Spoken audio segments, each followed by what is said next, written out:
UCAM News 24 et Hit FM 103. Mesdames et messieurs, bienvenue à cette nouvelle édition de la revue de presse. Dans cette revue, Ghislain Kougan va porter à notre connaissance les événements récents qui nécessitent notre attention.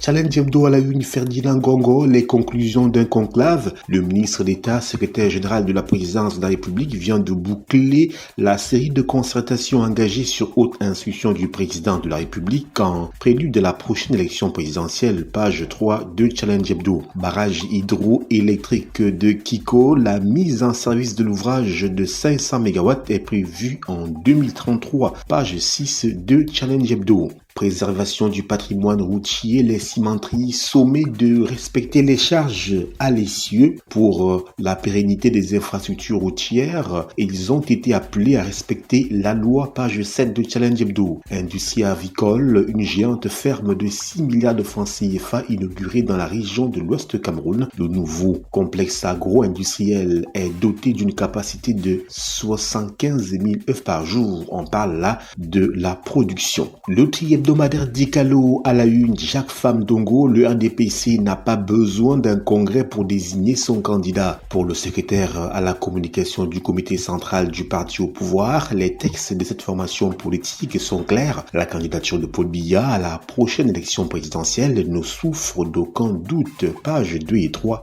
du tri-hebdomadaire Dikalo. Malgré des résultats mitigés, un décaissement de 82,1 milliards de francs CFA du FMI en faveur du Cameroun, page 6. Aviation civile, le renforcement de la sécurité aéroportuaire mobilise le Conseil national, page 7 du tri-hebdomadaire Dikalo, pour s'en apercevoir. Le quotidien L'économie, accord de transit entre Malabo et N'Djamena, les autorités équato-guinéennes passent à l'offensive. Elles viennent d'attribuer un espace de 30 hectares au port de Bata à la République du Tchad. Il est dédié aux opérations de manutention des marchandises tchadiennes, page 3 du quotidien L'économie. Marché des titres publics, le Congo en quête de 70 milliards de francs CFA. Fiscalité, le nombre de contribuables atteint 400 000 en 2024, page 5 du quotidien L'économie. Présidentielle 2025, le message du Parlement, nous sommes avec Cameroun Tribune en clôturant hier la deuxième session ordinaire de l'année 2025, de l'année législative. Kavaïgué Djibril, président de l'Assemblée nationale, et Aboubakari Abdoulaye, premier vice-président du Sénat, ont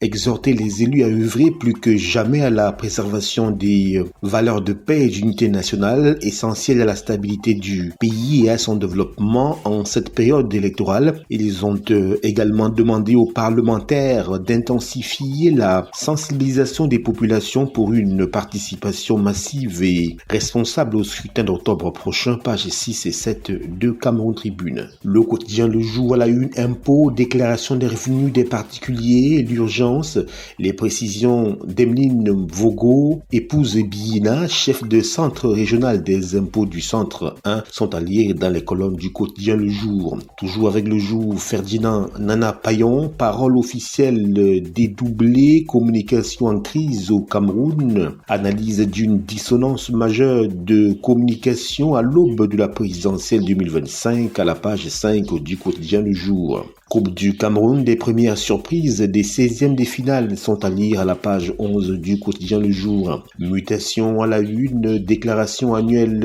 récapitulative des revenus, la piqûre de rappel. L'administration fiscale lance une nouvelle campagne de sensibilisation. La chef de centre régional des impôts du centre, Emeline Vogo, épouse Biyina, explique à la page 7 du quotidien Mutation. Réforme foncière, le point du MINCAF est à lire à la page 5, présidentielle 2025, parole officielle dédoublée, page 8 du quotidien Mutation. Info matin, appel à l'insurrection, Aboubakar Ousmane May attendu à la gendarmerie, page 3. Concours ville propre 2025, AYOS 6e national, page 2 du quotidien Info matin. La nouvelle expression, concertation a été dit dans les coulisses de la délégation du centre. C'est le groupe le plus riche en nombre, en personnalité été en échange vif depuis le début des audiences de Ferdinand Ngongo. C'est aussi là-bas que les hautes instructions du président de la République sont demeurées un serpent de mer, malgré les insistances de certains participants qui ont voulu en avoir le cœur net. Page 4 du journal La Nouvelle Expression. Bataille de succession, pourquoi Paul Biya s'était? Esquisse de réponse à la page 9.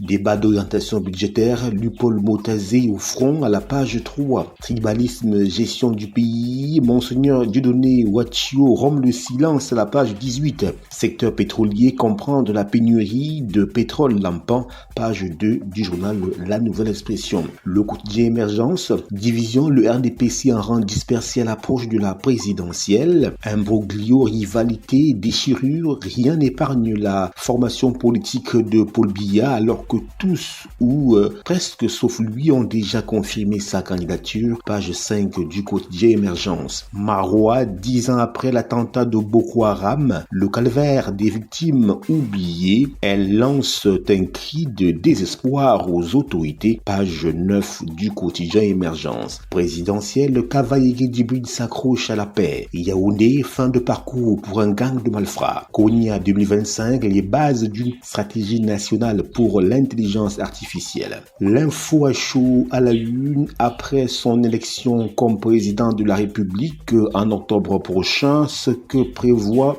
Camto pour sauver le septentrion est à lire aux pages 6 et 9 du quotidien L'Info à chaud. Après la concertation de la délégation de la région du centre avec le SGPR, photo de famille 50%, page 3. Expression économique à la une, marché financier, le MINFI lève 200 milliards de francs CFA sur le marché de la BEAC. Selon le ministère des Finances, cette levée de fonds s'est faite par émission d'obligations du Trésor assimilable de 3, 4, 5, 6 et 7 ans de maturité, rémunérés entre 6,5 et 7,5%. Page 5 du journal Expression économique. Le drapeau région du centre carburant frelaté sous scellé. Dans le cadre de sa mission de régulation du secteur pétrolier, aval, la Brigade nationale de lutte contre la fraude des produits pétroliers a mené une opération coup de poing dans la région du centre. Avec l'appui des forces de défense, les équipes ont traqué les réseaux illicites à Yaoundé et Sombo, aboutissant à la saisie de plus de 1700 litres de produits frauduleux, une action saluée par les autorités qui entendent intensifier la riposte. Page 6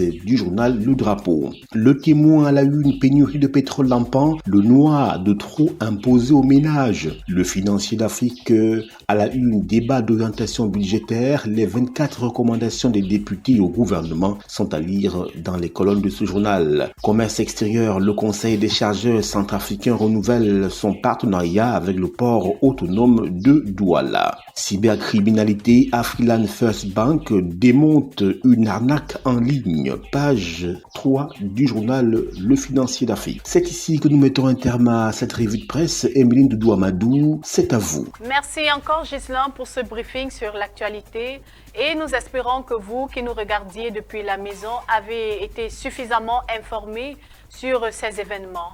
Restez connectés sur CAM News 24 et ITFM 103 et surtout restez en compagnie de nos programmes.